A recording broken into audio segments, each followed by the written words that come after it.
नमस्कार, news room live देख रहे हैं आप और मैं आपके साथ हूं चंदा यादव। बुलेटिन की शुरुआत करेंगे। देश भर में आज राष्ट्रीय युवा दिवस मनाया जा रहा है।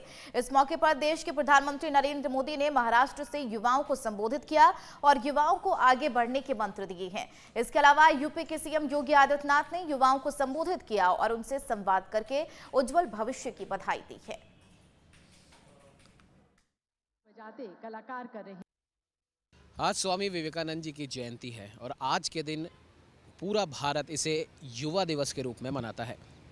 क्या कुछ स्वामी विवेकानंद जी के आदर्श हैं जिन पर युवाओं को चलना चाहिए और कई लोग चल भी रहे हैं और भारत एक आदर्श के रूप में स्वामी विवेकानंद को मानता है, पूजता है, उन्हें समझता है। हमारे साथ में विश्व हिंदू परिषद के प्रवक्ता एक युवा अमितोष पारेख हमारे साथ मौजूद हैं। अमितोष जी, आज विवेकानंद जी की भी जयंती और युवा दिवस के रूप में इसे मनाया जाता है, क्या कहना चाहेंगे? सबसे पहले तो युवा देश की युवाओं को युवा दिवस की बहुत बहुत शुभकामनाएं। और जब मैंने कहा युवा देश और युवा दिवस, तो ऐसा नहीं कि पहली बार युवा दिवस आ रहा है। ये देश आज युवाओं की महत्वता समझ रहा है और इसलिए प्रधानमंत्री ने युवाओं पे जोर देकर आज ये कहा है कि युवा देश और युवाओं के लिए सबसे ज़्यादा इस देश में प्राथमिकता है। तो मैं सबको यही कहना चाहता हूँ कि अपनी युवा के अंदर में जो भी लक्ष्य को प्राप्त करने के लिए कर सकते हैं, भारत भूमि के लिए जो कर सकते हैं, मातृशक्ति के लिए जो कर सकते हैं, मातृभूमि के लिए कर सकते हैं, हर युवाओं को अपने अपनी फील्ड में करना चाहिए, विचार के लिए लड़ना चाहिए। और इसीलिए युवा देश आगे बढ़ेगा जब युवा अपनी महत्वता समझेंगे।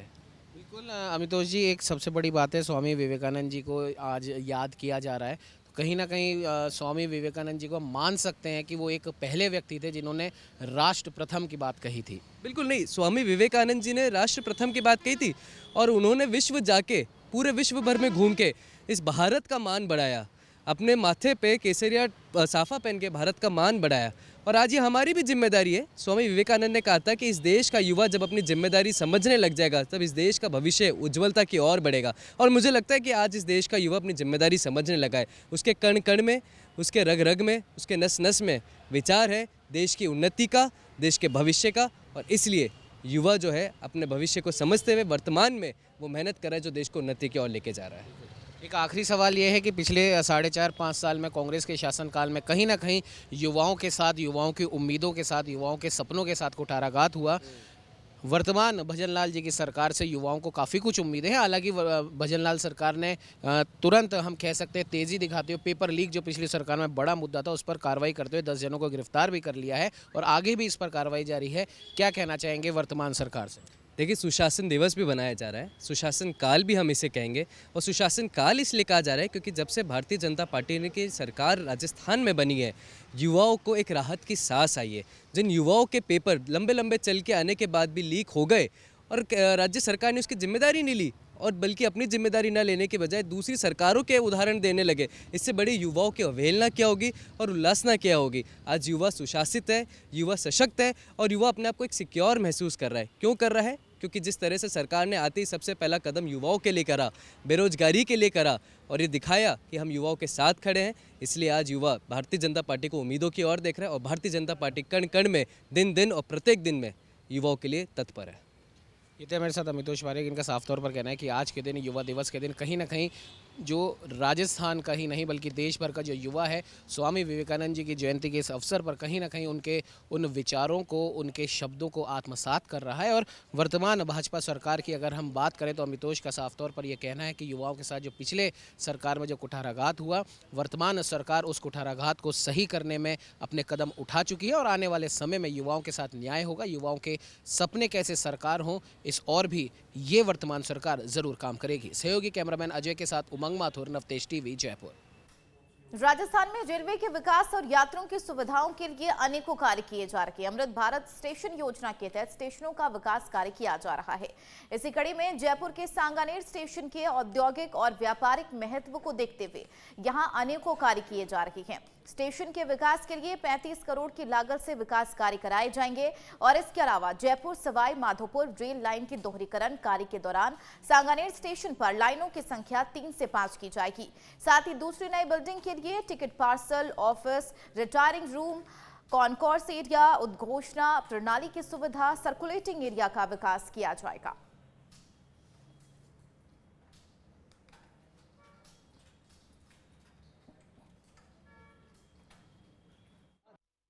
कितने प्रोजेक्ट्स पुराने पेंडिंग थे, पुष्कर मेड़ता, राह से एक सेक्शन और है वो, और कई सारे नए प्रोजेक्ट्स राजस्थान के सैंक्शन किए हैं मोदी जी।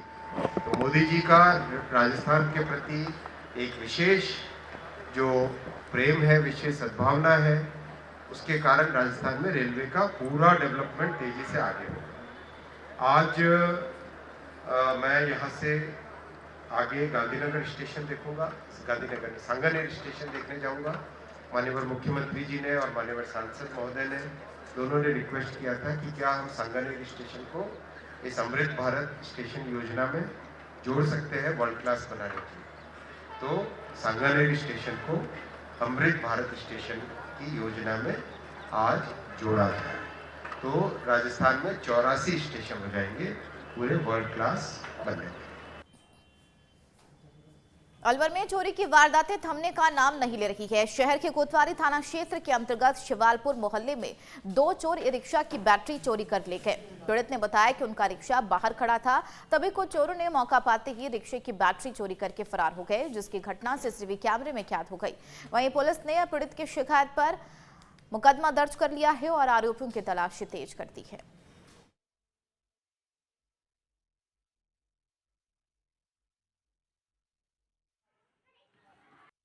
भाई मैं यहाँ सोलालपुरे में रहता हूँ।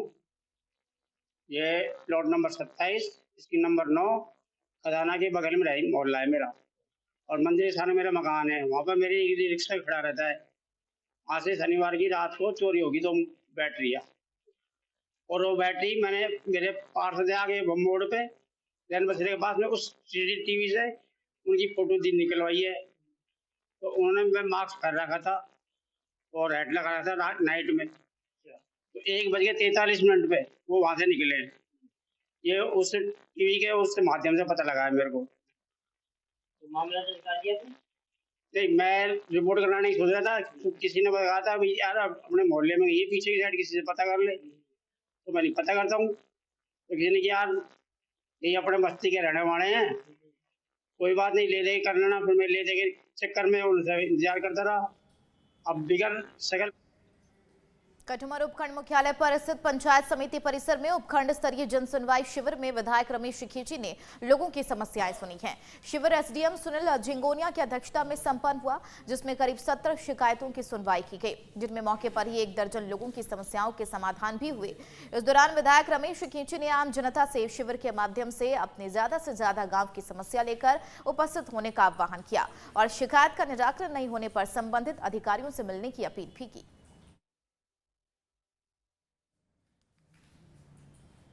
खबर झुंझुनू के जुड़ावा से है, जहां पुलिस ने नाबालिग से सामूहिक दुष्कर्म के मामले में 2 साल से फरार आरोपी को गिरफ्तार कर लिया। पुलिस के मुताबिक 18 जनवरी 2022 को नाबालिग के पिता ने नाबालिग बेटी को बहला फुसलाकर अगवा करने की रिपोर्ट दर्ज करवाई थी, जिस पर पुलिस ने एक आरोपी को गिरफ्तार कर लिया था। वहीं घटना के बाद दूसरा आरोपी फरार हो गया था, जिसके बाद पुलिस ने मामले की गंभीरता को देखते हुए पुलिस ने स्पेशल टीम का गठन करते हुए आरोपी को उदयपुर वाटी बस स्टैंड से गिरफ्तार कर लिया।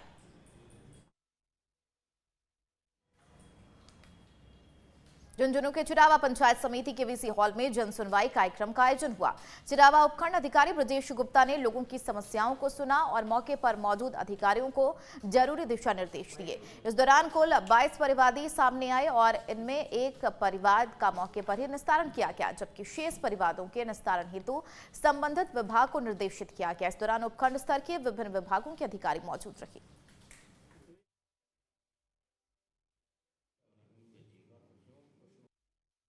राज्य सरकार के निर्देशानुसार प्रत्येक माह के दूसरे गुरुवार को उपखंड स्तर पर जन सुनवाई का आयोजन किया जाता है, जिसके क्रम में आज पंचायत समिति चिड़ावा के वीसी सभागार के अंदर जन सुनवाई का आयोजन किया गया, जिसमें सभी ब्लॉक स्तरीय अधिकारीगण उपस्थित रहे और कुल 22 परिवार आज इस जन सुनवाई के दौरान प्राप्त हुए हैं, जिनमें से एक का मौके पर निस्तारण किया गया, शेष विभागीय कार्रवाई के साथ।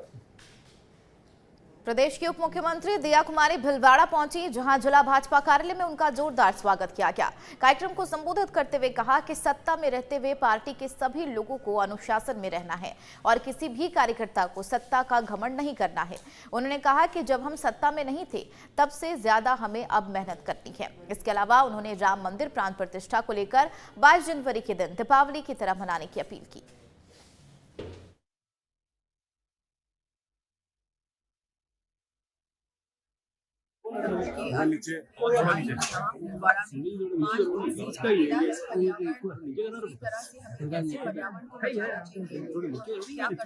उसके बारे में बड़ी प्रदर्शनी भी है और मैं सभी को कहूँगी कि पर्यावरण को बचाने की जिम्मेदारी सरकार की तो है, इसके साथ साथ नागरिकों की भी अपनी जिम्मेदारी।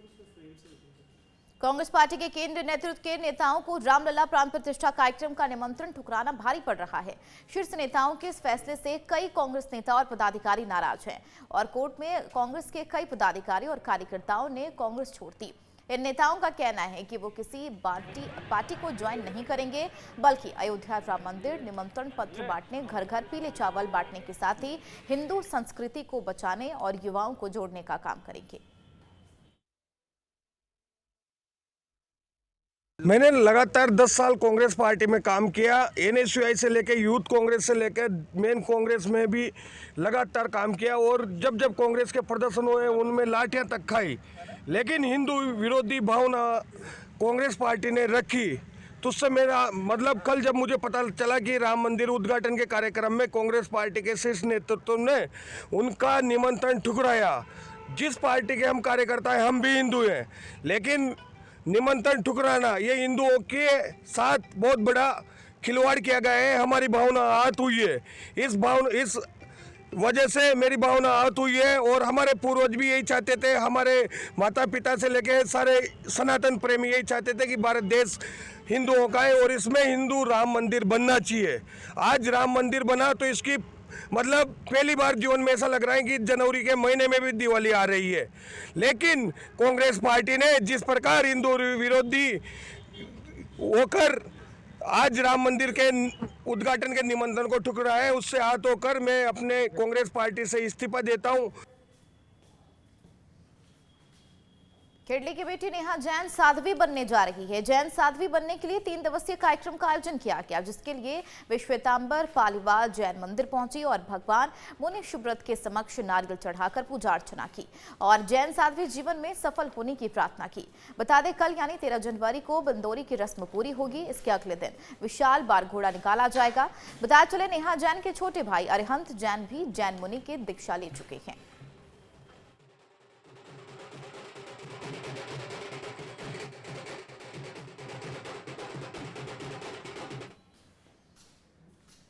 राम मंदिर प्राण प्रतिष्ठा कार्यक्रम के लिए देश भर में उत्साह और उमंग का माहौल है। सभी राम भक्त अयोध्या जाने के लिए बेताब हैं।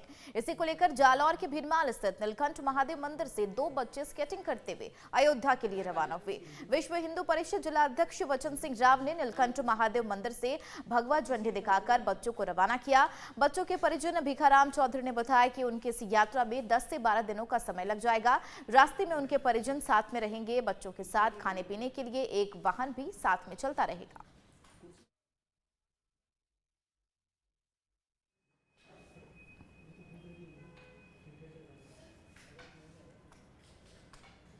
अलवर के खेड़ली में नकली सामानों के खिलाफ खाद्य सुरक्षा और डेयरी विभाग ने शुद्धि के लिए युद्ध अभियान चला रखा है। इस अभियान के तहत खाद्य सुरक्षा और डेयरी विभाग की टीम ने डेयरी से घी और पनीर के सैंपल लिए हैं। फूड इंस्पेक्टर केशल अग्रवाल ने नेतृत्व में कार्रवाई में परचून की दुकान से मसालों के सैंपल लिए गए। वहीं मिठाइयों की दुकान से कई प्रकार की मिठाइयों के सैंपल लिए गए हैं। इस दौरान सभी दुकानदारों में हड़कंप मच गया। खेड़ली कस्बे में आज खेड़ली कस्बे स्थित विभिन्न डेयरियों पर नमूना लेने की कार्रवाई की गई। इसी के तहत गोयल डेयरी से घी का नमूना एवं दया डेयरी से घी का नमूना लिया गया और एक सत्यनारायण धर्मचंद से मसालों के एवं दाल आदि के 6 नमूने जांच वास्ते सर्वे। अलवर में 60 फीट रोड पर 3 अज्ञात लोगों ने एक सैनिटरी की दुकान में चोरी कर ली है। यह घटना दुकान में लगे सीसीटीवी कैमरे में कैद हो गई। वहीं दुकान मालिक ने इस मामले की सूचना पुलिस को दी, जिसके बाद पुलिस ने मौके पर पहुंचकर घटना का जायजा लिया और चोरी का मामला दर्ज कर चोरों की तलाश में जुट गई है।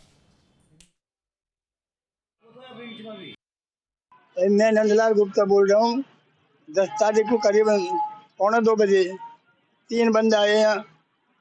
2 तो यहाँ खड़े हो गए, टंकी लेनी है, और एक और टंकी को दबाना लग गया मजबूताई के लिए। फिर पता नहीं कब और चला गया, फिर निकल गया। ये मुश्किल से 5 मिनट में काम हो गया। क्या चोरी किया वहाँ से? गले में से क्या चोरी किया? रुपया ले गया। कितने ले गया? 37,650 बंधे हुए थे गड्डी, पेमेंट करना था हमको। 37,000 रुपये ले गए। 37,650। अच्छा, और उनको खबर अलवर से है, जहां पर अरावली विहार थाने में एक मकान में चोरों ने चोरी की घटना को अंजाम दिया है। चोरों ने सोने चांदी के आभूषण, एलईडी, घरेलू सामान, कपड़े सहित नकदी लेकर फरार हो गए। जानकारी के मुताबिक घटना के वक्त परिवार गांव गया हुआ था। पीड़ित के मुताबिक चोर 30,000 रुपए नगद, मंगलसूत्र, सोने की अंगूठी, टीवी, गैस सिलेंडर, कपड़े सहित अन्य घरेलू सामान चोरी कर ले गए। फिलहाल पुलिस मामला दर्ज करके आरोपियों की तलाश में जुट गई है।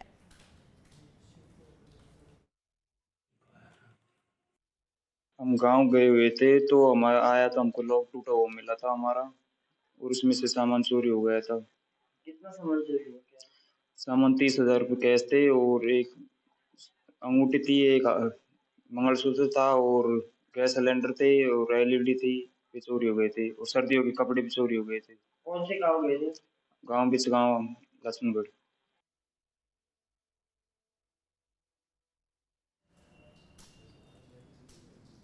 खबर कोटा से है, जहां नगर निगम द्वारा संचालित बंधा धर्मपुर गौशाला में 10 दिनों में 184 गायों की मौत हो गई, जिसके बाद नगर निगम के अधिकारियों में हड़कंप मच गया।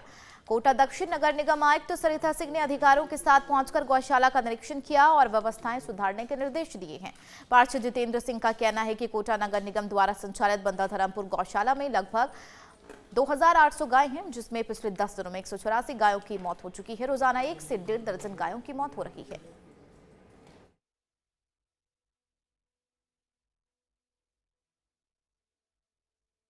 यहाँ पे कुछ हमारा निर्माण कार्य भी चल रहा है। हालांकि कमियां ऐसा तो नहीं है, साफ़ सफाई भी ठीक ठाक है, और कुछ चीज़ें बताई गई है यहाँ अध्यक्ष महोदय के द्वारा कि भाई हमें त्रिपाल की आवश्यकता है, तो वो हम पूर्ति करवा देंगे। इसके अलावा मैम जो मौतें हुई हैं, लगातार मौत भी हो रही है, कारण क्या निकल गए? प्राथमिक रूप से जैसे आपने घुमा है, जानकारी ली है, तो क्या देखा है? बेसिकली तो सर्दी का इशू ही है, ठंड ज़्यादा थी, और वो जो गौवंश यहाँ है वो थोड़े से क्या है, मतलब इम्यूनिटी उनका इशू हो सकता है, फिर भी हम दिखवा लेंगे।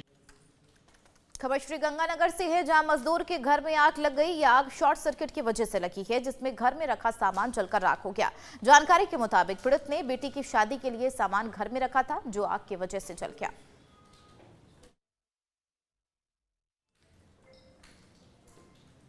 चित्तौड़गढ़ जिले के सबसे बड़े जिला राजकीय श्री सामलिया जी चिकित्सालय में मरीजों को सरकारी योजनाओं का लाभ नहीं मिल रहा। अस्पताल में मधुमेह जांच स्ट्रिप नहीं होने से 2 महीने से मधुमेह की जांच नहीं हो रही है। और इतना ही नहीं, अस्पताल में कफ सिरप और अन्य दवाओं की भी भारी कमी है। परेशान मरीजों को बाहर मेडिकल स्टोर से दवाइयां खरीदनी पड़ रही हैं। उधर अलवर शहर में नालों की साफ सफाई का कार्य नगर निगम प्रशासन ने शुरू करवा दिया है। आज नगर निगम के महापौर घनश्याम गुर्जर ने मौके पर खड़े रहकर नालों की साफ सफाई का कार्य करवाया और नालों में भारी गंदगी को ट्रैक्टरों के माध्यम से डंपिंग स्टेशन पर भेजा गया। बता दें, दुकानदारों ने नालों के ऊपर पक्का पटाव पर रखा था, जिसके कारण नालों की साफ सफाई नहीं हो रही थी। नगर निगम ने उन पटावों को जेसीबी से तुड़वाकर साफ सफाई करवाई। इस मौके पर नगर निगम के महापौर घनश्याम गुर्जर ने बताया कि भगत सिंह चौराहे से लेकर अंबेडकर चौराहे के बीच दोनों तरफ नाले बने हुए हैं, वह पूरी तरह से अवरुद्ध हो चुके हैं और आमजन लगातार शिकायत कर रहा था कि लंबे समय से नालों की सफाई नहीं होने के चलते बारिश के दिनों में नालों से बाहर सड़क का गंदा पानी आ जाता है, जिससे आमजन को भारी परेशानियों का सामना करना पड़ता है।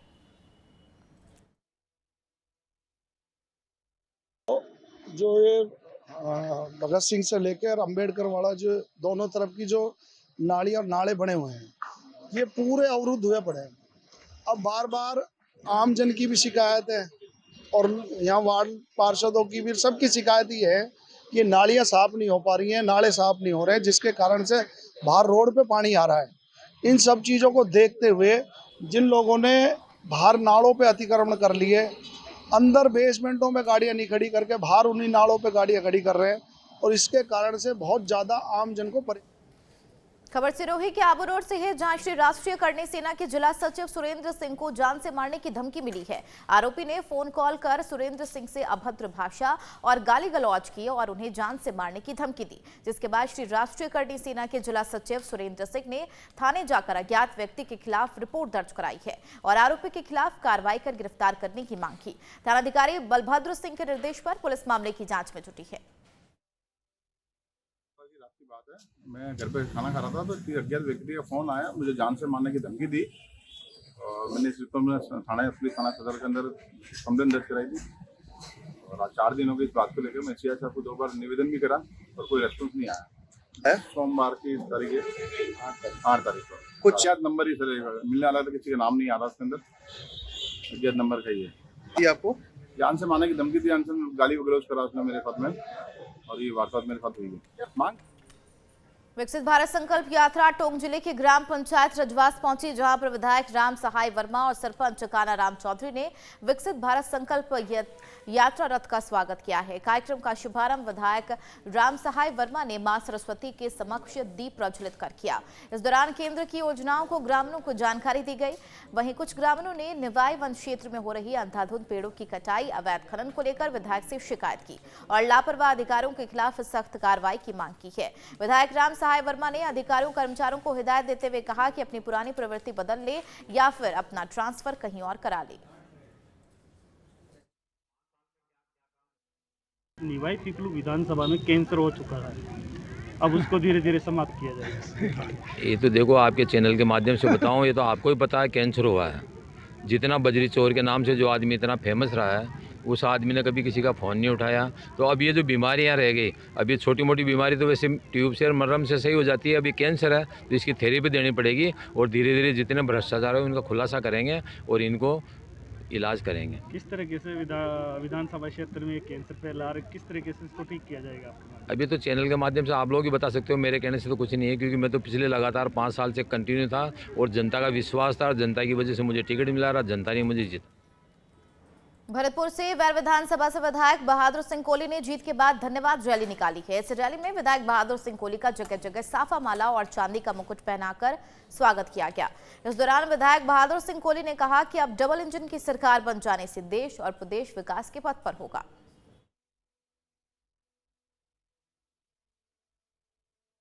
हिंदुस्तान की जनता ने और बैर की जनता ने उखाड़ के फेंक दिया है। अब डबल इंजन की सरकार बन चुकी है और मोदी जी की जो गारंटी है, माननीय मोदी जी प्रधानमंत्री जी की जो गारंटी है, युवाओं से लेकर महिलाएं, गरीब, किसान, सबके लिए माननीय प्रधानमंत्री मोदी जी ने सोचा है। और राजस्थान में पहले एक बार जगन्नाथ पहाड़िया जी मुख्यमंत्री बने थे, 1 साल के लिए रहे थे। अब भरतपुर के लिए दूसरा मुख्यमंत्री माननीय भजनलाल शर्मा जी मिल चुके हैं। जिस जिले से जो मुख्यमंत्री होता है उस जिले का विकास होता है। न्यूज रूम लाइव की खबरों में फिलहाल मेरे साथ इतना ही। बनिए रहिए नवतेज टीवी के साथ। नमस्कार।